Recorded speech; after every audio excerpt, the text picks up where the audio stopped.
as I prepared for the message this morning, there were a couple of lines in Carly's song that just absolutely made me go a whole different direction with the talk. So I'm going to invite you to go with me today, to spontaneously go where perhaps nobody's gone before. Or perhaps everybody's gone before, but we just don't talk about it. Are you willing to do that? There are a couple of lines in that song that I really want you to hold close. I really want you to take them personally. And the first is, willing to be wrong. I'm willing to be wrong. How many of you sitting here today are willing to suspend anything you've ever been taught, anything you've ever believed, anything that ever somebody told you was true and you took on as your own, to suspend all that for the greater truth to be downloaded? This takes a great deal of spiritual maturity, doesn't it? Maturity, but that's the very portal and avenue through which evolution happens. It's the very method through which we become more. The very method that we come home, as the song said, closer to our divine selves, closer to the essence of God that maybe we have forgotten. It is the very portal for growth. And the second line is one that it just made me sing, made my heart sing. I'm naked and ready to come home. Now, I'm not going to ask anybody to get naked today. At least not physically. I would let you clear the house real quick with this body. But I'm asking you to get spiritually naked, completely authentic, totally real, transparent, open, with a willingness to change at depth by living into the unknown, by living into the mystery as the very method of returning home to that which maybe we have forgotten. Because that's what it takes. We have to be more vulnerable with each other. Otherwise, we're standing on our pretense. We're standing on old paradigms, and we are putting up the very blocks that are in the way of us creating intimacy. I don't know what anybody's going to say. I'm asking you to get naked so we can have intimacy. But there might be something to that, to stand spiritually unburdened with anything that you've ever believed that's blocking you from finding the greater capacity to know oneness. Hold on to all these thoughts today as the foundation of the house that I want to build today. Hold on to them. I will refer to them often. A few weeks ago, I was in Europe and went travel with about 20 people from our church. And that trip to Europe, I heard so many amazing stories, wonderful stories. Tour guide after tour guide after tour guide in every city offered wonderful history. History. From the easily believable to the completely unbelievable. Anybody ever heard a story that there was no way in hell that it was true? You may have heard it just yesterday with somebody you were sharing a story with. You may be telling a story in the mirror someday to yourself, and it's completely unbelievable and untrue, but we keep telling it, don't we? We keep speaking it. They offered history in such a way that I found myself absolutely in a judgmental place. I was judging the human ignorance that would have, in these ancient times, believed these stories and taken it on as the narrative that drives the planet today. So I'll own it. I was completely judgmental about the narrative.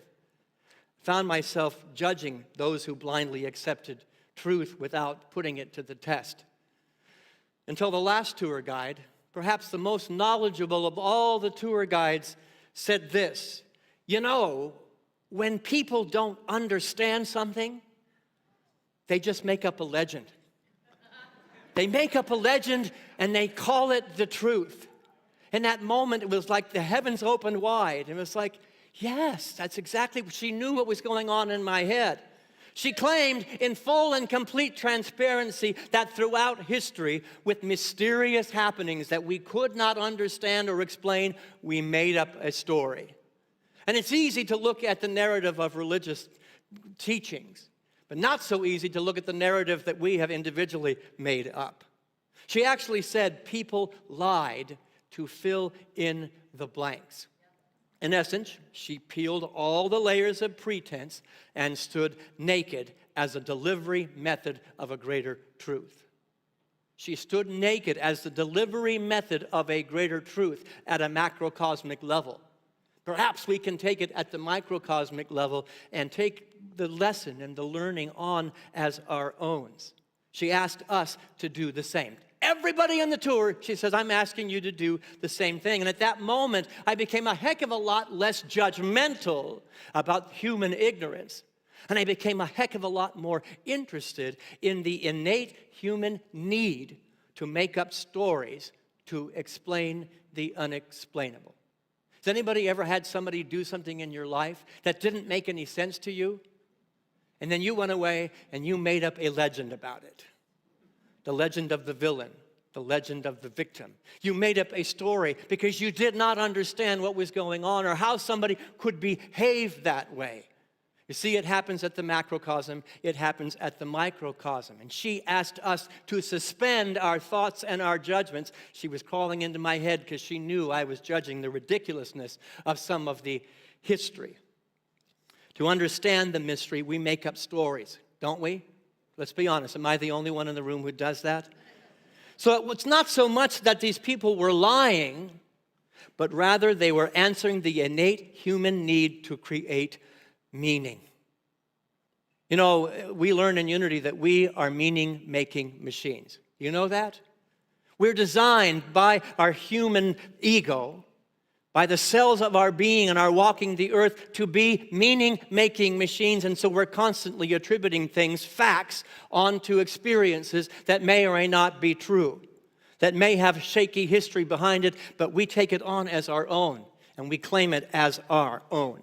There's a part of all of us that needs to create meaning to everything. Why? Why is that? Anybody? Call it out. I want to hear from you. Why do we do that? I need stability. I got shaky ground. The mystery is shaky. Fear. I'm afraid of the unknown. I'm afraid of the mystery. And so I make up a story because it's comfortable, whether it's true or not. Somebody called something else out there. Who said it? Safety. Purpose. Oh, now we're getting, you read the notes, didn't you? It's because we're uncomfortable with the mystery. Yet this is the very place where God is found, where our divine essence is found, is in the mystery, so we make up a story. We are uncomfortable with not knowing. In essence, we are uncomfortable with getting naked.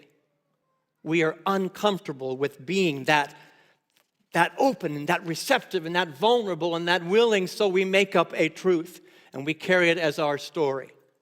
So in that moment with the tour guide, I set all my judgments aside. I answered her call and I set all the judgments aside and I began to listen with my heart.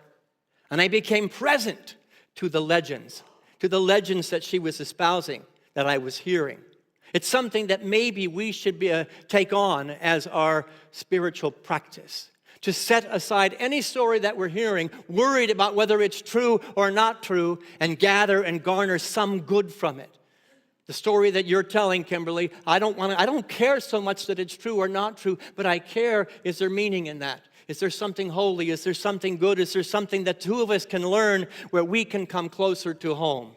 By suspending the judgment, by suspending the need to have it right or wrong, let's make it mean something holy.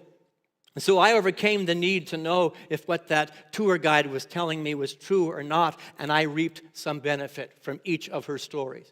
What are some of the benefits? That if we can do this practice, which sounds easy on paper, not so easy in reality, what are the benefits that you might get? Call it out. Peace. Connection. What a concept. We teach oneness. And if I can suspend my judgments, I can find a place of connection, a place of intimacy. Oh, that's scary, so let me live in my story. Let me put the clothes back on of my story about you, about your group of people, about people that think like you do, and I'm okay because I'm comfortable in my story. Anybody else? Clarity, awareness, wisdom, all of the above. Everybody gets a lollipop today. It was entertainment. Sometimes it's just pure, simple entertainment. Who wants to have a good time on this planet? And I found that when I suspended my judgment about the legends over here, that I could enjoy them simply as entertainment. And when there is entertainment and a suspension of things, suddenly there can be education. How many people have a corner on the market of truth? I'm glad you didn't put your hand up because I was going to call you out. There might be something to learn about myself, about the human race, about the earthly walk by suspending my judgments of right and wrong. Rumi said, beyond the field of right and wrong, there is a field. And that's where I want to meet you. I want to meet you beyond whether your myth is exactly the way it happened or didn't happen. And I want to meet you at the place of intimacy, of connection and harmony and peace. So in my desire to make my way home, to truth, to oneness, to God, to an awareness of my divine self, I got to examine my own fish stories. Yes, it does happen. My own fish stories, my own myths. Now we're going to start to meddle a little bit, Joel. Sorry, I'm going to meddle a little bit today, but I'm going to own it first. I have been known to lean into the art of exaggeration.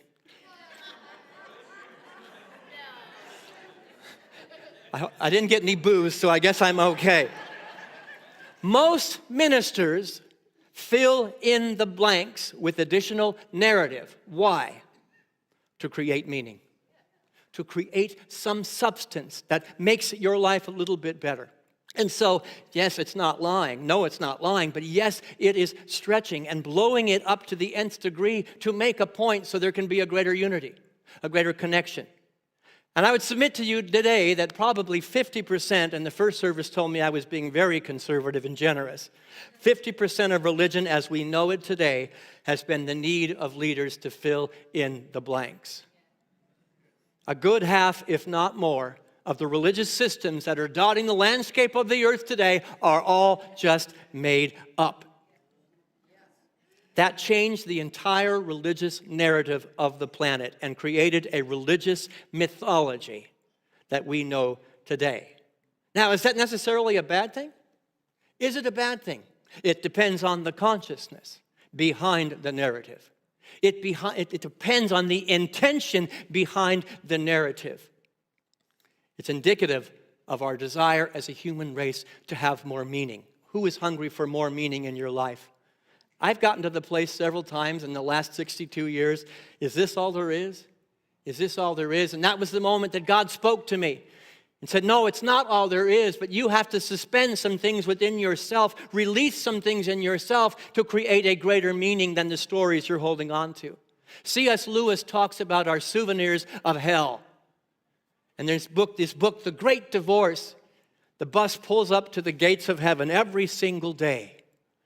And in order to get off the bus and get into heaven, you have to release your souvenirs of hell, your stories, your fish stories, your mythology that you have held. And they're like heavy rocks in our pockets. And those heavy rocks get pulled out, and we pass them around to anybody who is willing to listen to my myth. This is the one about my father. This is the one about my brother. Oh, how about one about mom? In order to get into heaven, I've got to release those souvenirs of hell. I have to release my stories. I have to release my mythology because I've given all the power outside of me away instead of claiming it for myself. It's not necessarily a bad thing that religious leaders have done this. It's indicative of our desire, our deep thirst and hunger for more meaning. And that, yes, it is a hunger and a desire for healing. For healing. So what's more important to you as you stand today? Healing or your story? Healing or your myth? Something good and holy and sacred that evolves your soul, that evolves the human race, or your story?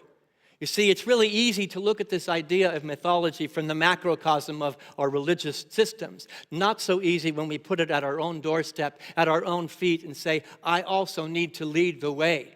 Not just look at the religious mythology, but the personal mythology that's in the way of the planet healing. Today's message is myth, mystery, and medicine. Say that with me. Myths, mysteries, and medicine. Now, I want to be real clear here today that I'm not calling these things myths because they are false.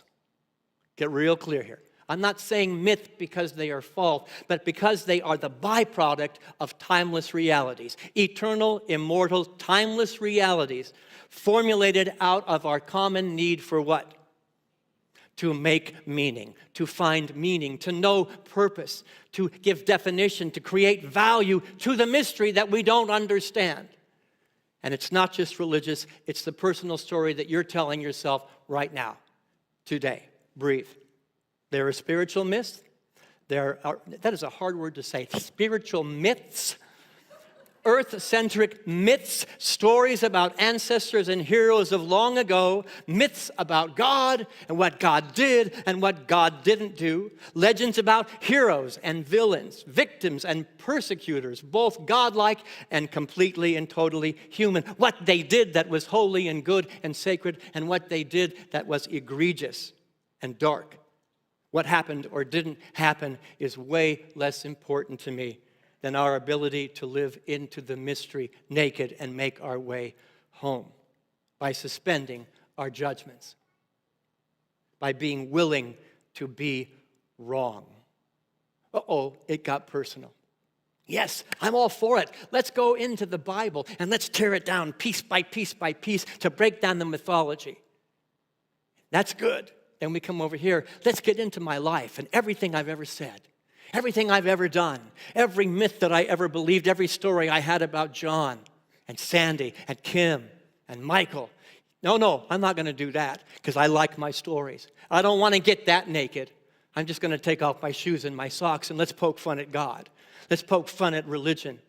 It's not about poking fun. It's about uncovering the truth that's underneath the layer after layer after layer of meaning that we as human beings. And if we do it here, we must be willing to do it here. Breathe with me. Breathe with me. I don't feel you breathing. I feel you holding your breath. There are modern day myths that are sometimes made up right in the moment. Anybody ever make one up? Because I don't understand how you could behave that way. I don't understand how this could be happening in my life right now. I'm such a good person. So let me make up a story, an othering story of the villain and the good guy, of the bad people and the good people, of what God is doing here. I don't understand, so let's blame God for this, or let's attribute it to God. And meanwhile, God and Jesus are looking at the stories made up about them, and they're looking down at earth going, well, that's interesting. I have this image of Jesus standing somewhere, looking down at all of the things that have been done in his name, all the legends that have been perpetuated, and it's like, well, they kind of got close. It's close. And where does that approval come from? The Christ of life itself? Is the legend being used for something productive or destructive? Is the legend being used to divide, to conquer, or is it being used to unite and bring together? I don't care if the facts are all true, but I do care that the story is being used for something holy, something sacred. So the story that I made up about John and Sandy and Kim and Michael, is it a story that's uniting and bringing together, or is it a story that's dividing the earth? And then we come to a Unity Church and we feel so good. We feel so good about unity, oneness. And then we go out the door and we start perpetuating the same myth about the same people. We need to get off our high horse and tell a new story. We need to be willing to be wrong, to suspend our judgment and be willing to be wrong. Yes? Don't we love our stories? I love my stories. Oh, I've got a good one. I've got a good one that's going to make you cry. I got a good one that I can stir up and get angry and get heated and hot and justify my existence, justify my anger, justify my outrage. How's that working for you? Dr. Phil might say. How is the religious myth working for you that's dividing the earth? How is the personal myth working for you that's dividing you from somebody in the family? From somebody that you just don't understand. They're living in the mystery and you don't want to go there. We all do it. These stories give us meaning. Yes, they give value and purpose, whether they're true or not. But is it being used for something holy and sacred? Breathe with me. New mythology is emerging all the time when something we can't explain happens, and we make up a story about it. But here's the good news of the day. It's called grace. I'm not defined by my mythology of yesterday. I'm not defined by the wounds of the mythology of my experience in this church, XYZ church, or spiritual experience. I am only defined by one thing. What is it? The story I'm telling right now. You are only defined by the energy that you welcome into the laboratory between your ears. The laboratory and the library that is existing right here. You are only defined. You're one moment, you're one breath, you're one story away from healing your life. From the myth becoming medicine. From the mystery being transmuted through a different lens, here, here, here, and here, to becoming medicine. Yes? Change your story, change your life. These stories make up the mythos that is dwelling in the subconscious mind of humanity. Look around. How's it working for us? We might want to make up a new one. How's it working for you? The mythos that is driving the subconscious mind between your ears. How's it working for you? Bring it up, look at it, put it out on the table and go, you like what you see? Great, keep telling it. You don't like what you see? I might want to tell a new story. A constant story, an ever-present narrative that's giving context, connection to the past. They're important. But is that connection to the past based in anger and hatred and divisiveness? You might want to tell a new one. It gives meaning to the present moment. Sometimes the story I like to tell feels good in the moment, but it's the most destructive thing. I've made an enemy. Jesus said, love your enemies. In unity we say, you have no enemies. And if you've made an enemy, you need to tell a different myth, a different story, a different legend. And it's giving hope for the future. I have hope for the future because in this room are a bunch of storytellers that are not basing their life on somebody else's story 2,000 years ago. The person who's going, wait a minute, you got it all wrong. You got it screwed up. The person that is living in your skin, in your soul, in your life is calling. It's screaming for a different story. And I want that story. I want that hope for the future for each and every one of us. But there must be a new mythology.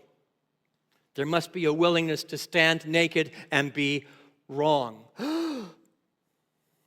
When those stories are used for creation and not destruction, Jesus, Buddha, Krishna, Muhammad, they're all going, yes, you didn't get it right, but you're using it for something holy. And when we use it to tear people apart, whether it be war on a battlefield, or war in your family, or war in your church, or war at work, all those great masters and teachers are going, you got it all wrong. Maybe you can humble yourself and let yourself be wrong. We're all just making things up. You know that?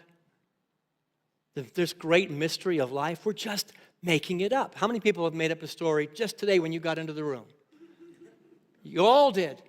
I did. I made up 10 stories. I've already gotten rid of 5 of them. Why don't we make up a story that's holy, good, and sacred, and productive? That's not Pollyanna. Why don't I make up a story that's positive, that uplifts, that nurtures, that empowers? Why is it I run to the place of making up a myth that tears down and destroys and makes you the enemy? Guess who's in charge of the creation of the world and the planet? Because as it is for you individually, it will be for the whole. If you're telling a story that's divisive, guess what you're going to experience in your world? Divisiveness. As spiritual seekers, we need to be less concerned with proving or disproving anybody's narrative, anyone's particular religious or personal myth. They're not lying, but they're desperately trying to find meaning. So maybe we can suspend the judgment and connect at the level of the heart and find meaning together. Even if it's uncomfortable, even if we have to stand vulnerable and naked, we will find home together. I'm more concerned with how the narrative is making you kinder. Do I agree with 100% of what the Orthodox Christian Church is teaching today? Not even close, because I know 50% of it is made up by ministers who tried to create meaning, by leaders who tried to create meaning. And I can tear it apart, pick it apart, and throw it on the floor. What a waste of time that will be. Or I can go, how is your narrative making you kinder? How is your religious myth making you more loving? And how is my religious myth making me more loving? That's what I'm interested. That's when the mystery, the myth, and the hearing becomes medicine for the planet, becomes medicine for the soul. Everything and everyone in this world has a story beneath the surface. All of us. In fact, several of them. We don't necessarily share it. We're not necessarily talking our story out loud, but it's carried within us like a souvenir from hell. And it is getting heavier and heavier and heavier. The time has come to take the rocks out of the pocket and go, there's got to be a different way to get to heaven than continually telling the myth that's going on between my ears. Most of the stories we tell are based on a tweaked narrative. Most of the stories that we as human beings, not just ministers, are telling are based upon a tweaked narrative that maybe has about 50% of truth. We made up facts. We made up facts to fit the narrative. And then we believed it long enough. The story grew, and the fish story got bigger and bigger and bigger. And suddenly I have not just one enemy, I have 10 enemies. And I'm going around building my army to support my victimhood. Let me tell you a story. And boy, do we run to the stories of victimhood. I am a victim of this person. I am a victim of this circumstance. How's that working for you? You want to keep being a victim? You want to keep inviting things to be a victim about? Go ahead and keep telling that story. But if you don't like it, put it out on the table and go, today is the day I stop telling that story. You know, the thing about ministers, and I shared this first service very spontaneously, is yes, we get the opportunity, the blessed opportunity to expand, to blow things up, to make a point. But there's a consequence for that too, because I get to be the projection of every one of your stories. There are people that come to this church, I represent their father. I represent their brother, their last boyfriend, or the person who hurt them. Those projections are absolutely making up a story about somebody else without any evidence. Because I awakened something within you, the vulnerability. I asked you to come here and stand naked. And I stand here naked emotionally, spiritually, mentally, and we make up stories. Make it a good one. Make it a holy one. And if you don't like the story, why don't you go ask? Tell me your story.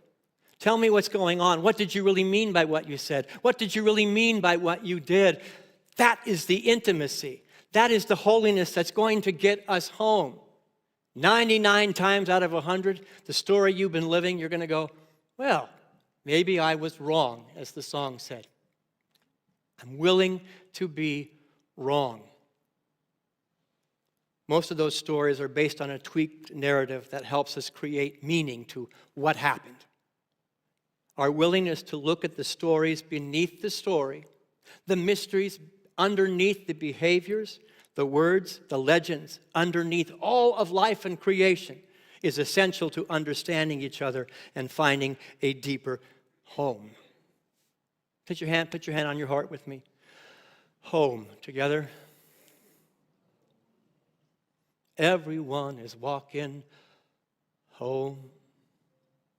We walk the path of peace and love. We walk the path of forgiveness. Maybe we can walk the path of being wrong about Jesus, about Buddha, about the minister, about the person to your left, about the person to your right.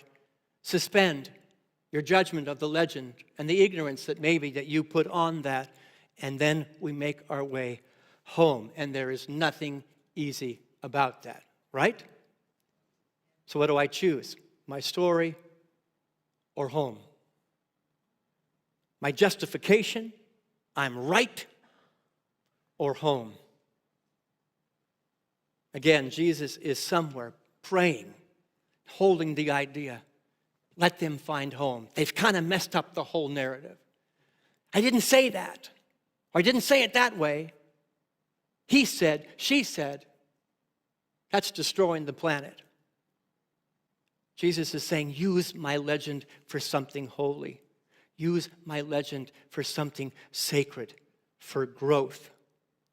As spiritual seekers, we need to be less concerned with proving or disproving anybody's particular religious or personal myth, and more concerned with how the narrative makes us kinder, makes us loving. You may not agree with one word that's in the Bible, but I know some people that are the most kind, loving people because they believe what's in the Bible. How dare I tear it down and say your myth is fake? And I ask the same thing in return for how I believe, what unity teaches, what I'm all about. Give me the same thing. What if none of it's true? What if it's all just made up to create meaning? Great. Let's find meaning. Let's find connection. Let's find purpose. The legend can create medicine, or it can create mayhem. What is your story creating on the earth today? Take a breath with me. I'm less concerned with whether or not the story you're telling me is factual, and more concerned with what meaning you and I can garner as a result of your myth. And can we stand in the fire of possibility, spiritually, emotionally, and mentally naked on our collective journey home? That's the work that we do here. Put the pretense at the door. Leave the pretense at the door. And let's just get real. Religion is made up. We're making it up today. Let's make it a good one. I'm less interested if your personal myth can be proven in the laboratory or the history book, and more interested if it's proving out in the laboratory and the library of your life. That's the story I want to hear. Here's where I was, here's where I am, here's how I got there, and here's how you can do it too. That's it. Let me make up a story that says, here's where I was, here's where I am, here's how I got there. Come on, you can do it too, and let's do it together. Let's do it as family. I'm going to invite the band to come back up. Our collective and individual stories are only as valuable as our demonstration of their efficacy in making the world a better place. So let me ask you today, the story that's between your ears right now, the story that you're espousing maybe for the last 10 years, is it creating world peace? Is it creating peace in your family? Is it creating peace on the planet? And here's the thing, there's 100 myths that go through my head every day. I get to check them at the door of my belief system. I get to check them as the litmus test at the doorstep of my belief in oneness, my belief in the inherent value and goodness of all people, regardless of the story they're telling me. And some days, that is really, really challenging. But when I have the guts and the courage and the strength and the tenacity and the commitment to suspending my judgment about the legend that they're telling, something holy happens. It is only through mystery and madness that the soul will be revealed. I'm saying make peace with not knowing. Little music would be great. That's Thomas More. It is only through mystery and madness that the soul will be revealed. Is the story you're telling making your life more beautiful, more holy? Then keep telling it. I don't care if it's true. Keep telling it. But if you're finding the same progressive experiences time after time after time where you feel like this is life, you know, what is it Stephen Wright said? That if you're going down the road of life and the traffic is all coming at you, you might be going the wrong way. When the soul is revealed naked out of a willingness to be wrong and to suspend the judgment, that's medicine not just for you, that's medicine for everyone. That's the kind of community I want here, where we can just let it all hang out and go, I'm learning, I'm growing, I'm becoming. I don't know if the Bible is 100% accurate, probably not. I don't know if the Quran is 100% accurate, who cares? I do know that my study of those words, those beautiful, holy, sacred words, has made my life better, has made me more loving, more Christ-like, more Buddha-like. So I'm challenging you today.